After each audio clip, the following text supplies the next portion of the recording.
គឺមានបន្ទប់ទឹកមួយទំហំរបស់វា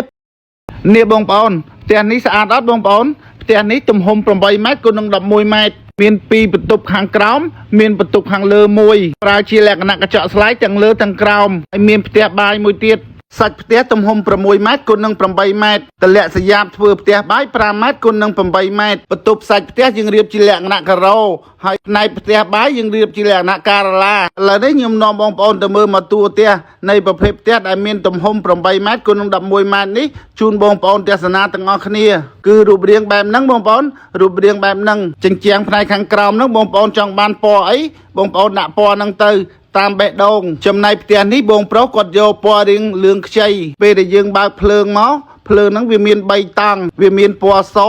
ពណ៌ថ្ងៃហើយនឹងពណ៌រៀងលឿងអញ្ចឹងពេលដែលយើងបើកភ្លើងពណ៌រៀងលឿងមកវាស៊ីជាមួយនឹងសាច់ផ្ទះហ៎បងប្អូនតម្រង់តួផ្ទះគឺបែបហ្នឹងបងប្អូនគឺបែបហ្នឹងផ្នែកខាងក្រោមមានបន្ទប់វែងមួយទំហំរបស់វា3ម៉ែត្រគុណនឹង8ម៉ែត្រហើយមានបន្ទប់ខ្លីនឹងមួយទៀតទំហំ3ម៉ែត្រគុណនឹង4ម៉ែត្របងប្រុសគាត់យកធ្វើជាលក្ខណៈបន្ទប់ដាក់តុសម្រាប់អង្គុយលេងណាបងប្អូនតែឥឡូវនេះខ្ញុំនាំបងប្អូនទៅមើលផ្នែកខាងក្នុងទាំងអស់គ្នា